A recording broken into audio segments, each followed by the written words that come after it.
The prophecies of the Hopi Indians that have been verified and those that are still remaining. The Hopi are the Native American tribe living mainly on a public land allotted to them in the northeastern Arizona area. Beware, the Hopi are the Native American living mainly on the public land. The area is surrounded by the Navajo region. Some Hopi live in a similar area on the Colorado River. The name Hopi is an abbreviation form of the title they use for themselves, Hopitu Sinom, the people of Hopi. The Hopi concept is deeply rooted in ethics, religion, and spirituality of their tribe, and the perception reflects a general reverence and respect for all things, as well as peaceful coexistence with them. The Hopi are organized into matriarchal tribes. When a man marries, the children from the relationship belong to the wife's tribe. One of the most prominent Hopi breeds is the bear race.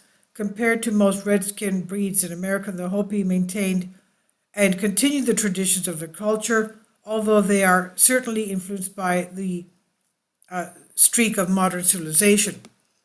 After the use of electricity in transportation, the Hopi degenerated the depths of modern society. Many of them sought out occupations or made money from trading in folk art objects such as engravings, pottery, and silverware. Now, the prophecies of the ancient Hopi Indians.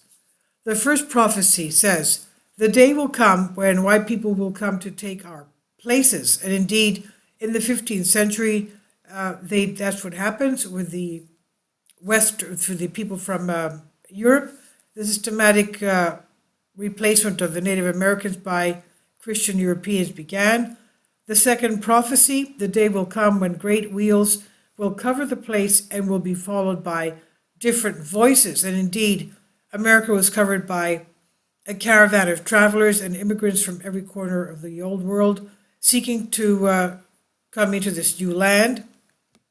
And third prophecy, "The day will come when our land will be filled with buffaloes that will not be buffaloes and will have large white horns." And indeed, those that brought the new species of cows that filled the American countryside exterminated the buffaloes. They brought in cows and calves of another type of beef. The fourth prophecy, "The day will come when our land will be filled with great metal serpents." And indeed, the conquerors spread hundreds of railway lines along the continent, exponentially distorting the environment. Fifth prophecy, "The day will come when our land will be covered by giant cobwebs." Indeed, the America is covered by thousands of kilometers of power cables, and even 4G networks, now becoming 5G. And the sixth prophecy, "The day will come when in our place there will be paths of shiny stone that reflect the sun." Indeed, the great highways are tearing the American land from end to end. And seventh prophecy, "The day will come when the sea will be black and what is hidden alive will die." And indeed, the Gulf of Mexico was blackened by the oil spill of BP, killing the fauna of the area. So now it remains to confirm both the eighth and ninth prophecies. "The day will come when people will return to their traditions, but then a large habitable house from space will fall to earth, and then all the ways of the old will cease." The Hopi Indians have been right 7 times to date. And what is it that can fall from above? Is it the ISS space station, which when it lands on Earth will mean that the world as we know it will not exist? This is what the wise Indian says. The human race has gone through 3 phases of life since it appeared and 4 worlds. At the end of each phase, human life is in need of cleansing. The least great cleansing catastrophe took place with the flood. And when the signs in the celestial ways foreshadow it, and when the invention of the ashes contained in the ashes take place, one of them will fall to the earth and make everything, even the oceans, boil. In a very large area of land, vegetation will never grow again for many years. It's been prophesied that when the white man comes, he will be omnipotent and will have red as his color. He will count millions and will not follow any religion other than the faith that will spring from within him.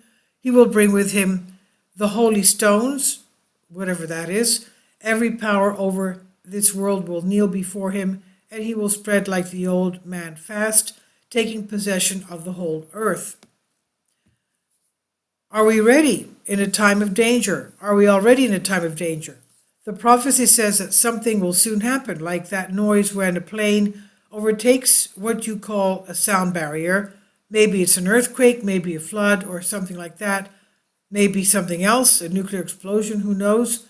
So when people die, do they go to paradise? Is this not the case because we Hopi do not go anywhere? We stay here where we lived and where our homes are. Maybe there is another God, that of the Christians and ours, who are fighting each other, and one of the two will one day rule. And I will warn you now about the existence of people beyond the sea, beyond the vast water. I know of people who are recognizable by their hair, which is braided high above their heads, but the strongest are the people with the red. They have the great weapon, the miraculous power, they say. I learned from the magicians who told me, look at these two stars in the sky. I will not tell you their names because I am not allowed, but they say that when these two stars change position, then the power of the tyrannical will, at least we know, it will start to disappear. It will start to fade from that moment, and we are already in this phase. Preparations for the next fifth world to come have already begun. It started from anonymous people of large and small nations and from tribal minorities. One can read on the earth itself as plant forms from earlier times have already begun to appear. This could start a new view of botany itself, if of course people had the wisdom to sit down and read nature, and the same ancient seeds sprout again in the few hearts. Everything is the same as before. It depends on the way you see them. These are the ones that herald the coming of the passage of the future fifth world, according to the Hopi prophecy. Dark world, overcrowded in the underground caves, people going up to the second world, overpopulation going up to the third, women passionate about dancing neglect their children, going up to the fourth world, the holy daughter is murdered by a jealous rival. And now we, the people of KACHINA, will stay here to defend the city as you escape into the darkness. Our time to colonize the distant stars has not yet come, but it is time to leave you. We will walk as monks on a distant high mountain, whose name you will never know, and from there we will wait for your psychic call for help. Whenever you need us, just give us a sign. One more thing, we are people who, most of us, unlike you, are souls. So most of the time you will probably not be able to see us, but you should always remember our existence, wearing our masks and costumes in the times suitable for rituals.